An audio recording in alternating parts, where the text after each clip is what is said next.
Bora lá iniciar o nosso Vitrine Revista, gente, já com um tema que eu tenho certeza que muitas famílias têm dúvidas, né? Com a chegada das férias de fim de ano, muita família precisa se reorganizar em relação à rotina, né? Férias das crianças, viagens, visitas, ceia de Natal, Ano Novo. E aí surge aquela dúvida, por exemplo, se os pais são separados, como que fica a guarda? E a pensão durante as férias, paga ou não paga? Precisa avisar o pai ou a mãe, né, quando vai viajar com o filho? Esse período que é para ser de descanso e celebração, muitas vezes traz conflitos e inseguranças. Então, para ajudar a gente a entender o que é direito, o que é combinado, o que precisa ser ajustado, eu converso agora com a advogada especialista em Direito da Família, a doutora Maiara Martins de Moraes. Boa tarde, doutora Maiara. Tudo bem contigo, linda? Boa tarde, Patrícia. Tudo bem, graças a Deus, e contigo? Bem também, graças a Deus. Bora lá, vamos começar com uma dúvida bem comum, doutora, que é essa questão do pagamento de pensão alimentícia, né? Como que funciona nas férias? Durante as férias, tem que pagar, não tem que pagar? O valor segue igual, diminui, aumenta? Como que fica? O pagamento da pensão alimentícia durante as férias permanece da mesma maneira, porque a pensão ela é contínua, afinal, as despesas dos filhos são contínuas. Se você paga a escola, vai continuar pagando no período de férias, algum curso que a criança faz, curso de inglês, alguma luta, mesmo que tenha férias, esses cursos não nos dão férias. E principalmente algumas despesas fixas da casa que se vêm também dos filhos, né? Internet, Netflix, Amazon, essas situações. Então, a pensão continua normalmente. Ah, mas alguém em casa, doutora, pode falar assim, ah, tá, mas o filho ou a filha fica com a mãe durante o ano, mas no fim do ano, o dezembro e o janeiro fica com o pai. Aí eu tenho que mesmo assim pagar a pensão para a mãe se a criança está comigo na minha casa? Sim, vai continuar pagando, mesmo que, por exemplo, em casos onde os pais moram em cidades muito distantes, os filhos costumam passar todo o período de férias com o pai e ele vai ter que pagar a pensão normalmente, porque, veja bem, em muitos casos, a pensão não supre a necessidade toda da criança. Então, nesses meses em que ele vai passar com os filhos, vai fazer um equilíbrio. Até porque vai chegar janeiro e a gente sabe que vem os materiais escolares, uniformes, mochila nova, tudo novo que as crianças querem. E principalmente a troca de estação, vem verão, daí depois logo tem o inverno. Então, tudo isso vai suprir essa necessidade também. Quando a gente fala de viagens, doutora, né? O pai ou a mãe quer viajar com a criança, enfim. Como que funciona essa questão da viagem? Tem que ter uma autorização, por exemplo, por escrito? Tem que ser reconhecido em cartório ou não? Só de falar com o pai ou a mãe e o ex-parceiro ou parceira aceitar que pode viajar, isso já vale? O que diz a lei, doutora? Dentro do território nacional, independente da modalidade de guarda, não precisa de autorização expressa, nenhum tipo de autorização do pai ou da mãe. Porém, se a viagem for internacional, precisa da autorização. Os dois, ou com quem está acompanhado, normalmente vai, e o outro precisa da autorização. Essa autorização precisa ser reconhecida em cartório.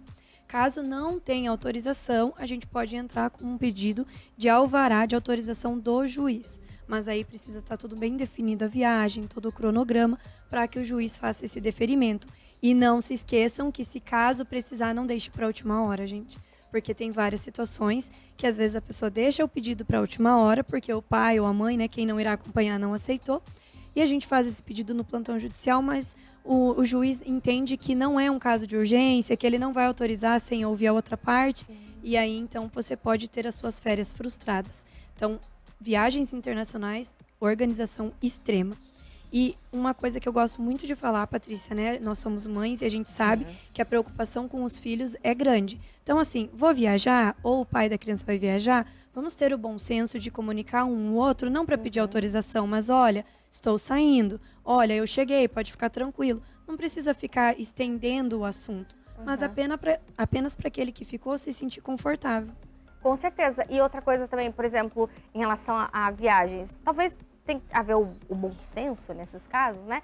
De avisar, talvez com um pouquinho de antecedência, no sentido assim, olha, nas minhas férias eu vou pegar o fulaninho e a ciclaninha e a gente vai fazer uma viagem, né? Porque talvez essa mãe ou esse pai também se planeja para talvez também ir fazer a sua viagem, ir fazer outra coisa, enfim, né? N situações. Agora, o que não dá para fazer é tipo, amanhã tô levando, tô indo, né? Fica uma coisa chata, né, doutora? Sim, e assim, tudo isso cria um estresse entre os pais. E a gente não pode esquecer, os filhos são para sempre. Então é muito importante que os adultos, né, da relação tenham esse bom senso. Então, por exemplo, eu tenho muitos casos em que o pai manda mensagem para a mãe: olha, eu vou viajar amanhã, quero que você arrume a mala.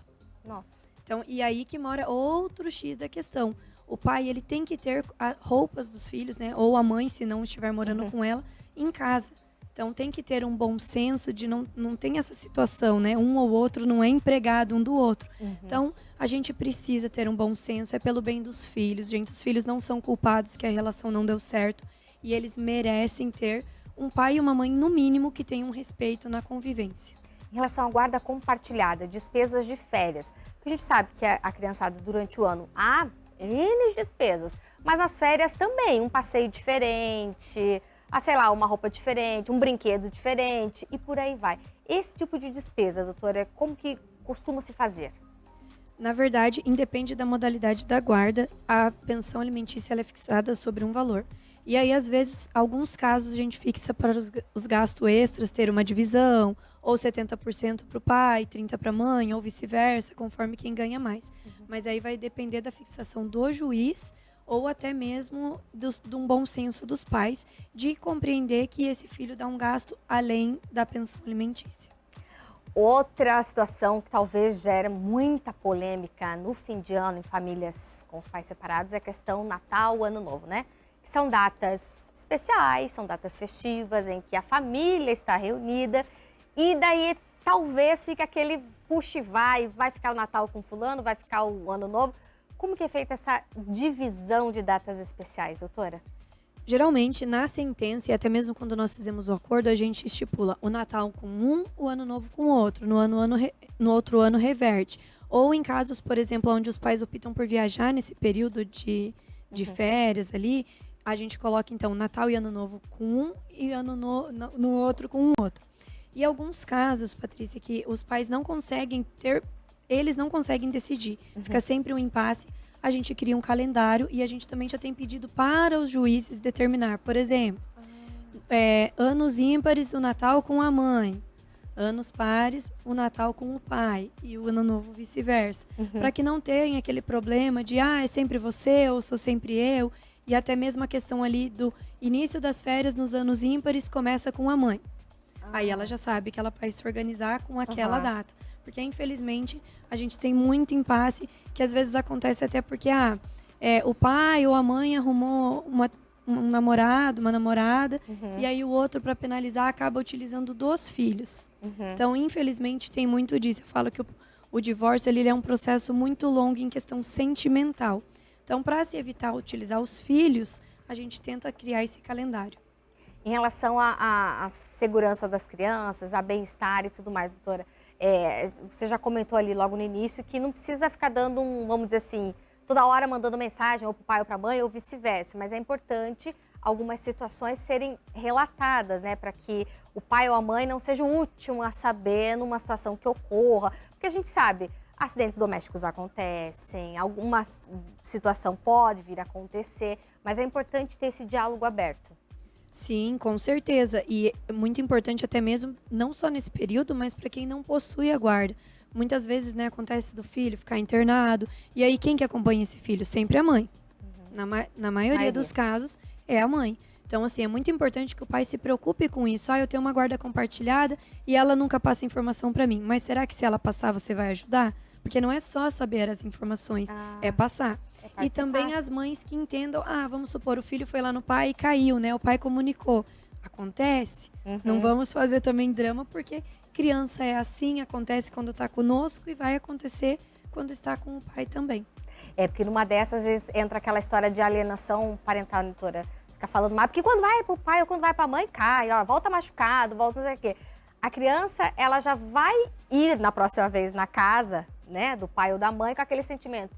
Vou lá e vou acabar me machucando. Porque minha mãe fala, ou meu pai fala que sempre quando eu vou, eu acabo. Então, acho que esse tipo de situação também evitar na frente das crianças, falar. Sim, com certeza. A gente tem que privar muito os nossos filhos de saber alguns detalhes.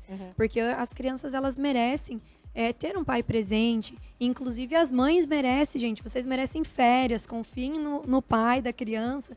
Porque eles precisam passar esse tempo com os pais, porque as mães também precisam descansar. Elas passaram ali o ano inteiro nessa rotina exaustiva de trabalho escolar, tarefa, dia do cabelo maluco, agora estão nas confraternização, amigo secreto.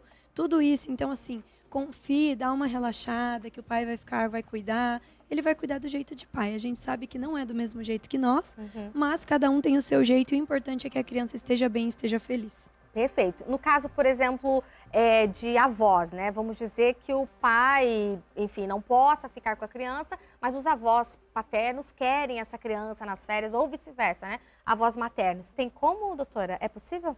Sim, esse direito estende para eles, mas vamos supor assim, o pai é presente, o pai pega o filho, ele pode, nesse período que ele está com ele, ele trabalha, mas a avó consegue ficar, ele pode ficar. Inclusive, é obrigação do pai, né, priorizar a segurança do filho. Então, se ele trabalha e a avó pode, ok. Se ele trabalha e ele não pode ficar, ele vai ter que pagar ou uma colônia de férias ou uma babá. Então, ele vai ter que prover a situação naquele momento. Perfeito. Gente, olha, as dúvidas que vocês enviaram ali, como o nosso tempo aqui com a doutora, né? Nós já tínhamos todas essas dúvidas para esclarecer com ela. As perguntas, pode deixar que numa próxima vinda, ainda aí nesse mês, né? No máximo ali janeiro, a doutora vem de novo e ela responde tudinho para vocês do WhatsApp, viu? Doutora, muitíssimo obrigada pela presença no Vitrine Revista e até uma próxima. Obrigada, Patrícia, eu que agradeço.